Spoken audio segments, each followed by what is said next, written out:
My definition of jazz is that the music sound like jazz. So if you listen to a record, it's very similar to classical music. If you listen to Wagner, it sounds nothing like Bach on the surface.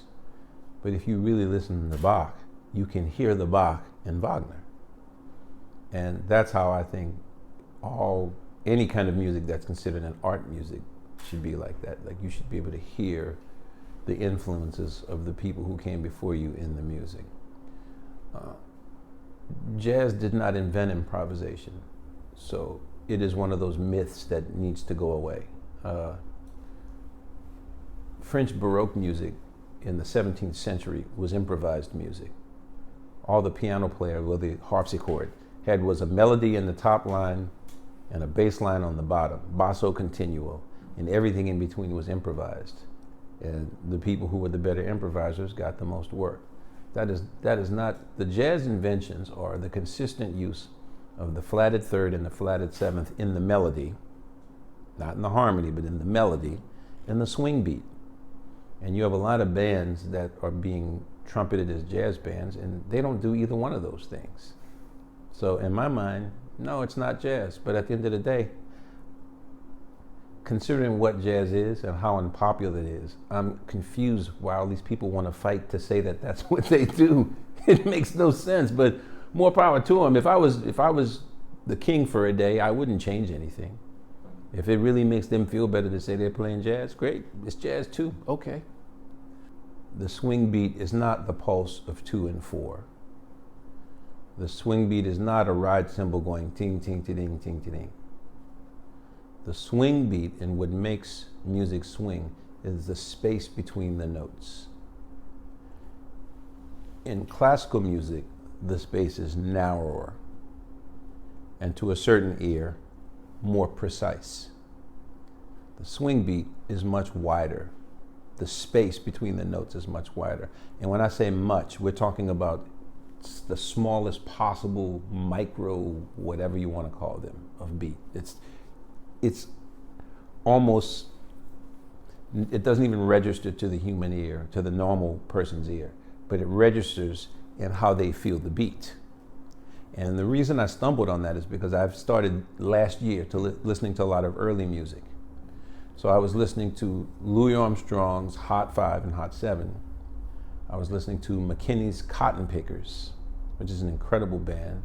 I was listening to Jelly Roll Morton's Hot Peppers. Jelly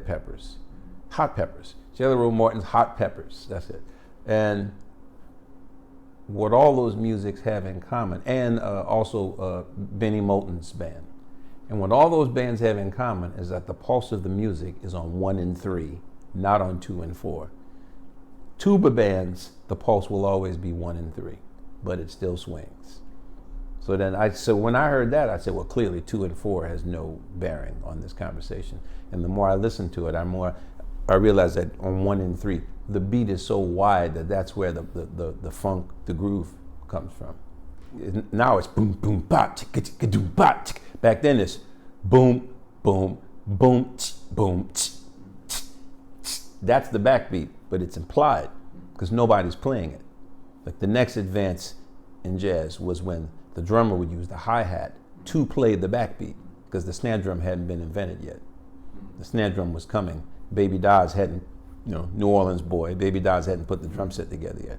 So the original drummers played a wood block, a bass drum, and a hi-hat, and a cymbal, a little splash cymbal.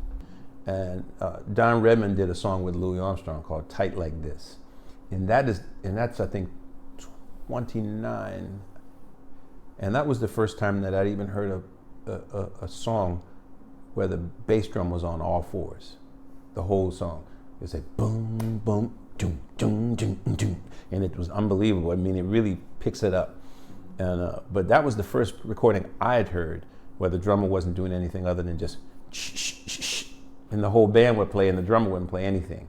And then they get to one part and they play the wood block. Click, tick, tick, tick, tick, tick, tick, tick. And at the end of the song, they go, psst. And sometimes you hear them go, But so it was an evolution. By the 30s, the drum set was there. If there's a one problem with modern jazz is that it's gotten away from the dance beat.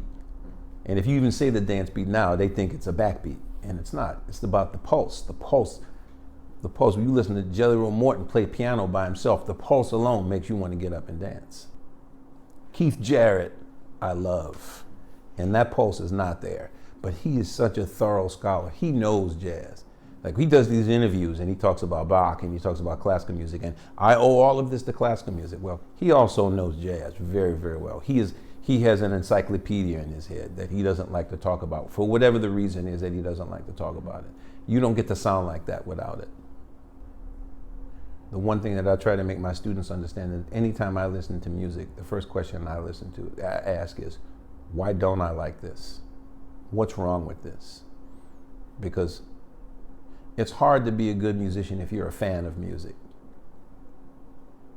Because when you like things, you tend to miss the small details that might make you not like it.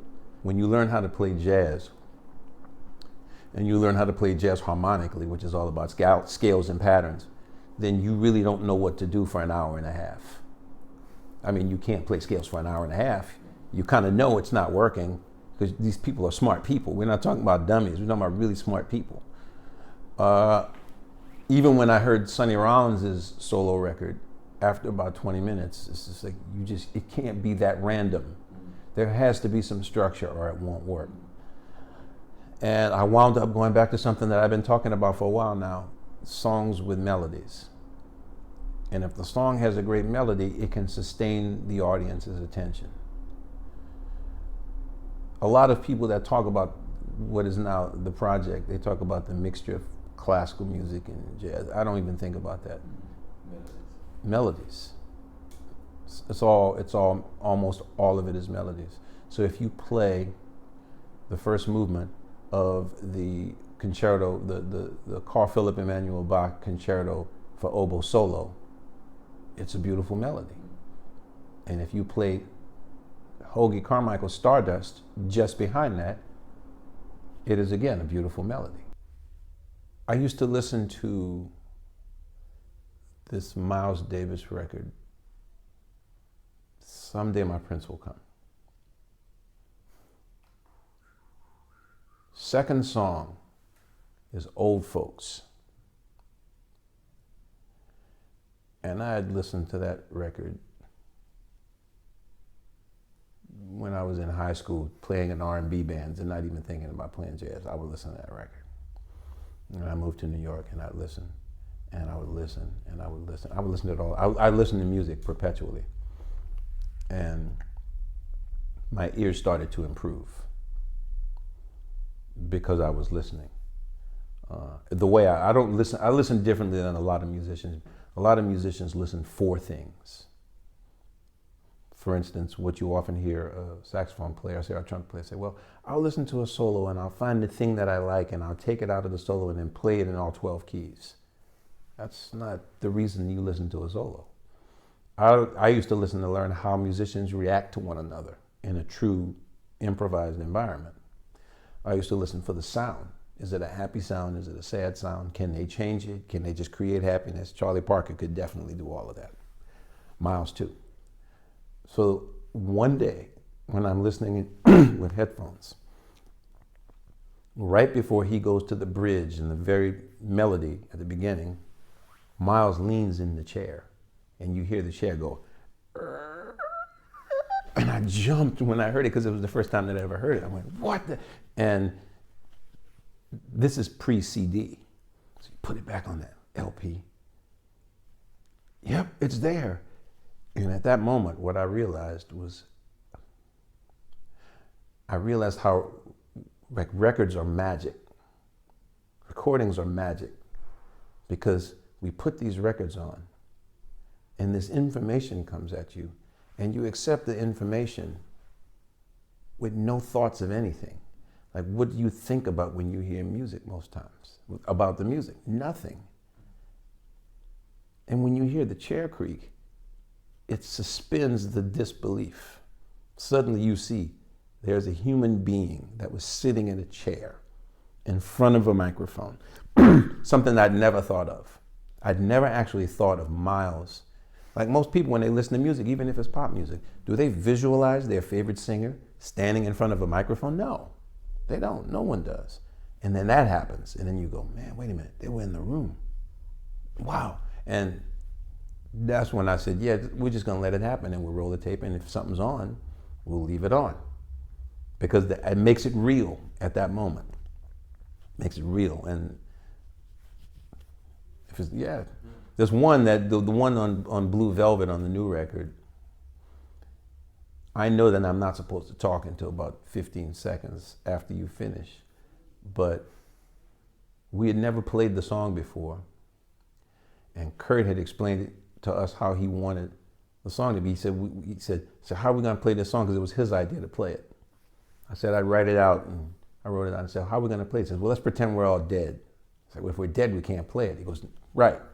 But imagine if we're dead and it's our ghosts trying to play the music and you can barely get the notes out because of ghosts. We don't have the physical and you're just eking and you're just trying at your best. And I went, man, that's a great idea, actually. So then we played it and it went so well on the first take that I kind of went, damn, that's deep. But I thought we were going to do another take. But then when we went and heard it, it was perfect. I said, wait, great. Can you get rid of that? He looked at me and says, you know I can't get rid of that, because he's from Northern England, Rob. He says, you know I can't get rid of that. I said, I know, I'm sorry. I was so excited. So it stayed, it had to stay, because I'm a jackass. That's why, because I'm an idiot and I got too excited. I couldn't contain my enthusiasm. I said, that was great, yeah. So yeah, you leave them on. The reason that there's so much, I guess people will call it eclectic, is because that's how my brain works. Before the iTunes playlist, I had the most eclectic playlist in my state, and people would be amazed at the stuff I would listen to. That's how I've always listened to music, because I hear the commonality in those musics. I don't really, people always say, oh, you don't allow music to be in a box. And well, the boxes don't exist. We create the boxes. And so the idea that I'm breaking rules, the rules have to exist for me to break them. There are no human beings invented these because of a limitation in our brains. It's like that thing that we have to do. We have to categorize things, so we can, because we can't really explain what music is. So then we find a way to say, well, this is what I like, or this is what I'm about. And now it even goes like people who like hip hop. Why is it that most of the young people who like hip hop have to wear baggy pants with their underwear showing? I mean, why do they have to do that? Why can't they wear a suit and like hip hop? And I'm sure there are people who do, but it's just a funny thing now how the music's not enough now. We've gotten to this thing where it's like cars. Like if I had a friend who drove a BMW in the 70s, he called it a car. Now he calls it a Beamer, because I have these things, style of music I like, where my house is, location of my house, my favorite football team, and it's supposed to tell you things about me. And the great thing about it is that it tells you absolutely nothing about anyone, which is probably why we like it so much. And what music is, and what makes it so difficult for a lot of people, is that we're supposed to tell you, here I am, and you're supposed to bear everything. And as we have evolved, we've become more mysterious. That's not really the right word, I'm being polite here. But we go out of our way to keep ourselves from people.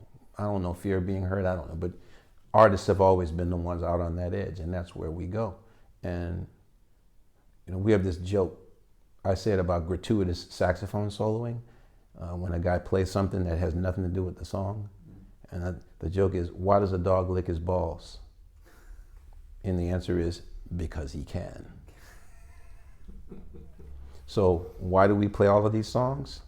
Because we can. And that's the first thing. The first thing is that we have all learned enough music to not just play a bossa, but to play a bossa that sounds like an actual bossa, to the degree that a friend of mine from Brazil heard the song, and it took the middle of the song before he realized that none of us were Brazilians. See, that's It's not enough to just say, yeah, we played a bossa, because most Americans don't want to put in that kind of work. I can't speak for other places, which is why when you buy one of those fake books that they sell, you have a song from the Dominican Republic or a song from Puerto Rico or a song from Brazil, and at the top it says Latin. Like, what the hell does that mean? What does Latin mean? So the whole thing is, and back to it's just, I'm coming back thinking about Random Abstract. I was 27.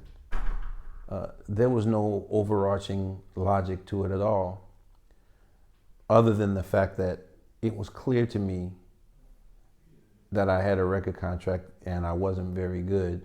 So what I decided I was going to do was basically go to school on these records. All I was doing was affirming that I was a student of the music, and those were the things I was working on at that time. So, and this one is very different. I mean, I'm still a student, but I'm a real good student now. So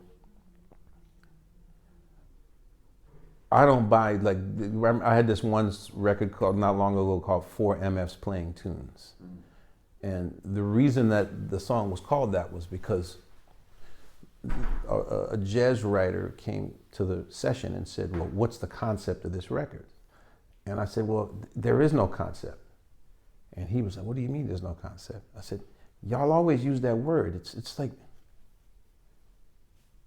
you have a body of work, and your body of work is your concept. So any record you make is a validation of your concept or a repudiation of your concept. You can't invent a new concept every year and a half. You can't just invent a new concept. There's a way that I feel about music that I felt about music since I was 15 years old. And this is a validation of that. So there is no concept. And he's like, no, well, if you had to have a concept, what would you call it? And I said, I guess 4 motherfuckers playing tunes is the concept, because that's all we're doing is playing tunes. And then my manager heard it, and the next thing you know, the record's called 4 MFs Playing Tunes. I mean, that's what musicians used to do. I mean, you listen to Lester Young, all he's doing is playing solos based on the melody. You listen to Charlie Parker, he's playing solos based on the song. Now, for the people that didn't have ears as good as him, then they started charting out the chord changes. And then by the time he died, it was about playing the chord changes. But for Charlie Parker, it was never about playing the chord changes.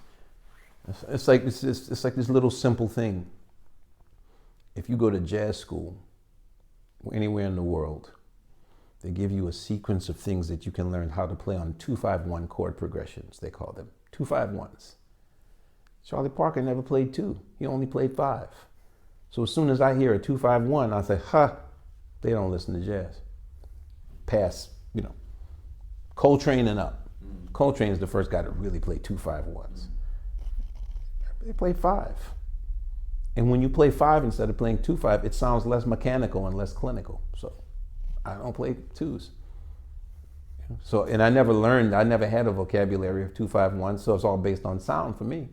So when I hear a 2, I just hear 5, because I know where it's going. It's going to 5 and 1. 2 is a passer, it's a passing chord. 5 is the game. 2 is just whatever. So I just don't really play. So I'm lucky, because then you never hear me play or ba-ba-da-ba-da-ba-da-ba-da. I never play that. I never have to play it. I met Joey Calderazzo in 1979 when he was 14 years old. And we were having this jam session. And it was really funny, because I come from the South, and there's all this racial strife in the South. So now I'm coming to Boston. We used to call it the Promised Land. I'm coming up north. So we start these jam sessions.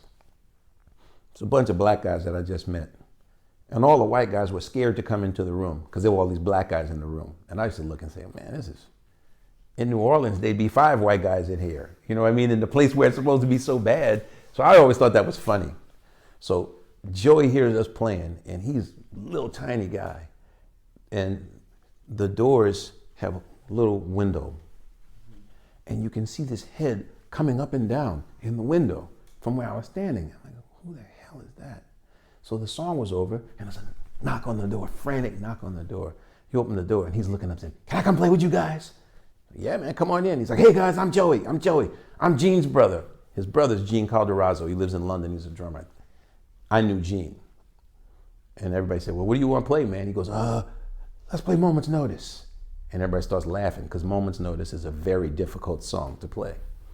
So the guy who ran the session, this guy Bone, played trombone, his name's Tim Williams, about 6'6". He says, all right, kid, you want to play it? You count it off. He says, okay, ready? 1, 2, 1, 2, 3, 4. Bang! He starts burning. And I'm like, Jesus, I can't play that at that tempo.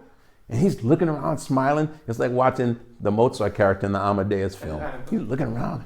And I'm like, so when the session's over, I was like, Jesus, man, how you learn how to play that song like that? He goes, it's actually the only song I know. I practiced it every day for the last 2 years. I said, well, you got to do better than that. And he was talking to people. Said, what should I do? Somebody said, man, just buy every Miles Davis record. So he went home and he bought every Miles Davis record and started playing along with him. I mean, just, you know, and he learned all the harmony and all that stuff, and he leans on it too much, but he's phenomenal. And in a lot of ways, to me, this is like, he's the star of this new record, because of the many things that have been sacrificed in modern jazz, the art of comping is just completely gone. And this record that he did, especially with the myriad styles that we're going through, he is basically giving a piano lesson to everybody on how, number one, to play with a singer, and number two, how to just function in a musical context through all those styles. And it's great. I mean, he was phenomenal on this. Kurt was phenomenal. Joey was incredible. Eric, it's just, he didn't have a talent attack the whole night. He didn't say, let me just do, he just played the parts. Justin played with so much discipline on this record. I mean, there's little things that most people wouldn't notice. Like on the first song, there's a boat that's leaving. He doesn't play a single fill the entire song, and nor does he crash down on one. There's no crashing on the entire song. It's just, and the more I listened, I was like, wait a second. And then on the Brazilian tune, he plays one cymbal, and the only time he plays it is when I played the melody on soprano. He never played that cymbal for the rest of the song. So his cymbal switching was not just random. I think a lot of times when I listen to records, it's like, okay, the drummer's just bored, so he's switching to the other cymbal. There's no musical reason for the switch other than, oh, my arm's tired, or I'm tired of hearing it. It was so meticulous about how he approached the session. It was just, yeah, it was just, that's the way I listen to, I listen globally, and I listen specifically, but I'm never listening for chord changes or, you know, licks to steal. And I mean, I'm proud of the guys. I mean, it's incredible that way. I mean, to go back to one of your earlier questions, I think, I mean, if you're gonna make a record with a singer, it should be a record that does what, like Kurt is an amazingly versatile singer. That's the problem. The two problems I have with most modern jazz singers is, number one, they don't sound like jazz people when they sing. And the other thing is that they're really good at a thing, and that's it. So the idea of doing a Blue Note record, of doing a record with 12 songs that sound exactly the same, I'm not into it. I've learned too much music to do that. I wouldn't want to do that on any of my records. But now we have Kurt here, we can do all of these experiments and do all of these things that we wouldn't do in our own situation, because we would be playing naturally longer solos. There'd be fewer songs on the record. We did all these things, 2-minute songs, 1-minute songs, West Virginia Road, 1 chorus, done. I mean, there were all these really cool things that we did. The Brazilian song was my idea. I wanted to do that. Mostly because I thought that we would be able to play it authentically, which would be great. That Brazilians would be flattered to hear a bunch of Americans not butcher their music for a change. And it's the kind of record, what I notice from our audiences is that sometimes we play music that's a little hard for regular people to listen to, but we always play 1 or 2 things that they can like, and when the show is over, they seem to say, thank you for playing 2 things that I could stomach. Not, God, what about those other 6 songs? So I really caught on this idea that people come to concerts, first of all, they want to like it, except in France. Everywhere else, they want to like it. And here too, I'm just joking. It's just a thing, you know, French audience. But they want to like it. Yeah. And if you just kind of like extend your hand out a little bit, they'll come back. They're grateful that you just throw them a bone. And so this kind of record is like, if you don't like that, maybe you like this. If you don't like that, maybe you like this. And if they find one song they like, they'll like the whole record. Because I just don't, the problem with developing concepts in jazz is that then once you have your concept, everything sounds like that.